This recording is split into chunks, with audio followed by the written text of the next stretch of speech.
আমাকে আঘাত করলে আমি সারা ভারতবর্ষ হিলিয়ে দেবো, এটা মাথায় রেখো। কালকে দেখলাম ফাইল চুরি। এই আইপ্যাক হলো একটি কর্পোরেট সংস্থা। তাদের বিরুদ্ধে অভিযোগ কি 2022 সালে কয়লা কেলেঙ্কারি, লালার নেতৃত্বে, বিনয় মিশ্রর নেতৃত্বে কয়লা কেলেঙ্কারি, সেই কেলেঙ্কারির টাকা তৃণমূলের ফান্ডে ঢুকেছে, সবাই জানে। মঙ্গলেই কি পশ্চিমবঙ্গের মঙ্গল, আর তৃণমূলের পুরোপুরি অমঙ্গল। মঙ্গলবার 3রা ফেব্রুয়ারি শুধু পশ্চিমবঙ্গের নয়, গোটা ভারতবর্ষের নজর থাকবে সুপ্রিম কোর্টের দিকে। গোটা ভারতবর্ষের মানুষের নজর থাকবে সুপ্রিম কোর্টের দুই বিচারপতি প্রশান্ত কুমার মিশ্রা এবং বিচারপতি বিপুল এম পাঞ্চলের ডিভিশন বেঞ্চের দিকে। কারণ মঙ্গলবার সুপ্রিম কোর্টে উঠছে ইডির রেডে যেভাবে মমতা বন্দ্যোপাধ্যায় ডাকাতি করেছিলেন কলকাতা পুলিশকে নিয়ে, দুই পদস্থ আধিকারিককে নিয়ে, তার বিরুদ্ধে ইডির মামলার আবার শুনানি। কি হবে মঙ্গলবার 3রা ফেব্রুয়ারি? মমতা বন্দ্যোপাধ্যায় জেলে চলে যাবেন। মমতা বন্দ্যোপাধ্যায় যে অপরাধটা করেছেন তাতে তার জেলেই যাওয়া উচিত। যদি সুপ্রিম কোর্ট মমতা বন্দ্যোপাধ্যায়কে শাস্তি দিতে না পারে, তাহলে সুপ্রিম কোর্টের উপর থেকে মানুষের শেষ আশা, ভরসা, বিশ্বাস সবকটাই উঠে যাবে। আপনারা জানেন কি হয়েছে। ইডি রেড করেছিল আইপ্যাকের বর্তমান যে মালিক প্রতীক জৈনের অফিসে এবং বাড়িতে। মমতা বন্দ্যোপাধ্যায় একেবারে ইডির রেডের মাঝখানে ঢুকে পড়েছিলেন প্রতীক জৈনের বাড়িতে। সেখান থেকে ইডির রেডে যে সমস্ত জিনিসপত্র, ফাইল বাজেয়াপ্ত হয়েছিল, ইলেকট্রনিক্স ডিভাইস বাজেয়াপ্ত হয়েছিল, সবকিছু গুটিয়ে বাটিয়ে নিয়ে চলে এসেছিলেন। ডাকাতি করেছিলেন মমতা বন্দ্যোপাধ্যায়। সেই ডাকাতিতে মমতা বন্দ্যোপাধ্যায়কে সাহায্য করেছিলেন কলকাতার তৎকালীন নগরপাল পুলিশ কমিশনার মনোজ ভার্মা, এবং মমতা বন্দ্যোপাধ্যায়কে ডাকাতিতে সাহায্য করেছিলেন কলকাতার রাজ্যের তৎকালীন DG director general Rajiv Kumar, যার জন্য দুজনকেই সরিয়ে দিতে হয়েছে। ডিজি রাজীব কুমারের 31শে জানুয়ারি লাস্ট দিন ছিল, তাকে সরাতেই হতো, কিন্তু কলকাতার পুলিশ কমিশনার মনোজ ভার্মাকেও সরিয়ে দেওয়া হয়েছে। কারণ মমতা বন্দ্যোপাধ্যায় আভাস পেয়ে গেছেন যে রাজ্যের মুখ্যমন্ত্রী মমতা বন্দ্যোপাধ্যায়ের সঙ্গে সঙ্গে কলকাতা পুলিশের সিপি এবং রাজ্য পুলিশের ডিজি এই দুজনাও বিপদে পড়তে চলেছেন। তাই রাজীব কুমারের সময় শেষ হলো না ঠিকই, তার জন্য মনোজ ভার্মাকেও সরিয়ে দেওয়া হলো, যাতে রাজ্য পুলিশের ডিজি এবং কলকাতার সিপি পদের দিকে কোনো আঙুল না ওঠে। আঙুল উঠবে এই রাজ্যের দুজন পদস্থ আইপিএস অফিসারের দিকে, রাজীব কুমার এবং মনোজ ভার্মা। মনোজ ভার্মাকে এই জন্যই কলকাতার পুলিশ কমিশনার পদ থেকে সরিয়ে দেওয়া হলো, যাতে পুলিশ কমিশনার পদে যেন কোনো দাগ না লাগে, যাতে মমতা বন্দ্যোপাধ্যায়ের দিকে যেন কোনো দাগ না লাগে। কিন্তু কি হবে মমতা বন্দ্যোপাধ্যায়? বিচারপতি প্রশান্ত কুমার মিশ্রা এবং বিচারপতি বিপুল এম পাঞ্চলের ডিভিশন বেঞ্চ যে পর্যবেক্ষণ দিয়েছিল গতবারের শুনানিতে, তাদের পরিষ্কার বোঝা যাচ্ছে তারা একেবারেই রাজ্যের মুখ্যমন্ত্রীর উপর অসন্তুষ্ট। কপিল সিব্বালকে তারা কথাই বলতে দেননি, কারণ মমতা বন্দ্যোপাধ্যায় এই রেডে কলকাতার পুলিশকে নিয়ে ঢুকে ডাকাতি করে বেরিয়ে এসে প্রেসকে সাংবাদিক সম্মেলনে করে রীতিমতো স্বীকার করেছিলেন যে তিনি ডাকাতি করেছেন, ইডি রেডে বাধা দিয়েছেন, তাদের হাত থেকে ফাইলপত্র ছিনিয়ে এনেছেন। কি বলেছিলেন মমতা বন্দ্যোপাধ্যায়, যে প্রমাণ সুপ্রিম কোর্টে জমা হয়েছে দেখুন আপনারা। To collect all of our party hard disk,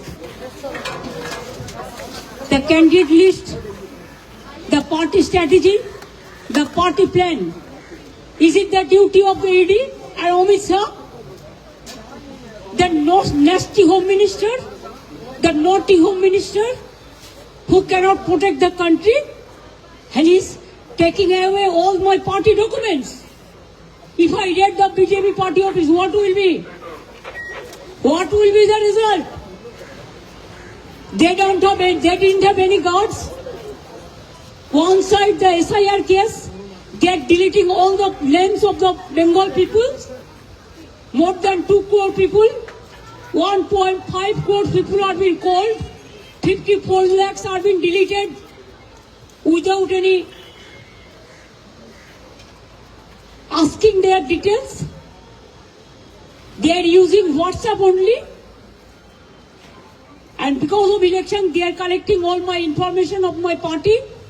देखो मैंने सब लेके आया, because I rang up Pratik, because he is the in charge of my party. So my hard disk, see, please. All they are collecting and they already attacked my IT office also. In fact, sector 5, I am going there also. Mamata Bandyopadhyay বুঝে গেছেন বিপদ নাচ্ছে, তাই কেন্দ্রের স্বরাষ্ট্র দপ্তরকে ইডিকে ভয় পাওয়াতে পরিষ্কার বললেন, আমি দেশ হেলিয়ে দেবো, আমার পেছনে লাগলে দেশ হেলিয়ে দেবো। নোংরা মন্তব্য করেছিলেন মমতা বন্দ্যোপাধ্যায়, দেশ বিরোধী মন্তব্য করেছিলেন মমতা বন্দ্যোপাধ্যায়। কি বলেছিলেন আরো একবার ভালো করে শুনুন আপনারা। আমাকে আঘাত করলে আমি সারা ভারতবর্ষ হিলিয়ে দেবো, এটা মাথায় রেখো।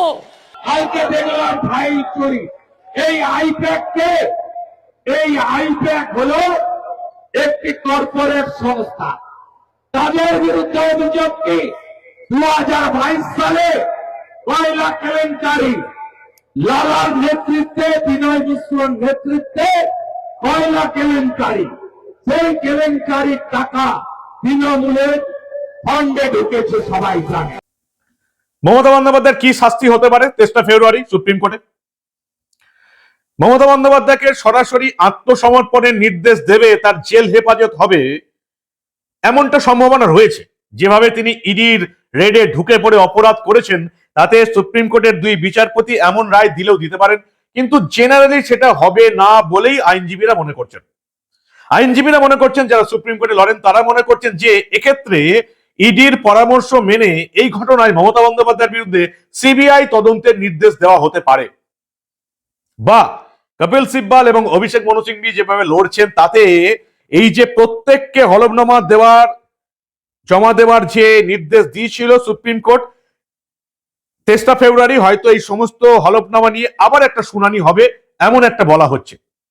কিন্তু যে যাই বলুক, মমতা বন্দ্যোপাধ্যায় ইডি রেডে ঢুকে পড়ে ফাইল ছিনতাই করে নিয়ে এসে যদি শাস্তি না পান, সুপ্রিম কোর্টের মান সম্মান বিশ্বাস ভরসা বলে কিছু থাকবে না। অন্যদিকে আবার আজকে একটা মারাত্মক কাণ্ড ঘটেছে। যেটুকু খবর পাচ্ছি, আজকে রাত 1:40 বিমানে বাংলা থেকে দিল্লি যাচ্ছে রাজ্য পুলিশের 22 জনের টিম। একজন ডিএসপির এবং একজন ইন্সপেক্টরের নেতৃত্বে 22 জনের টিম নাকি দিল্লিতে যাচ্ছে। সেখানে মহিলা এবং পুরুষ পুলিশ কর্মীরা রয়েছে। শোনা যাচ্ছে যে র্যাফের একটা ব্যাটালিয়নকে দিল্লিতে নিয়ে যাওয়া হচ্ছে রাত্রে 1:40 বিমানে। রাজ্য পুলিশের বাড়তি ফোর্স যাচ্ছে দিল্লিতে কেন? শুধু কি বঙ্গভবনের পাশে, বঙ্গভবনের সামনে, দিল্লি পুলিশের সামনে চৌকিদারি করার জন্য?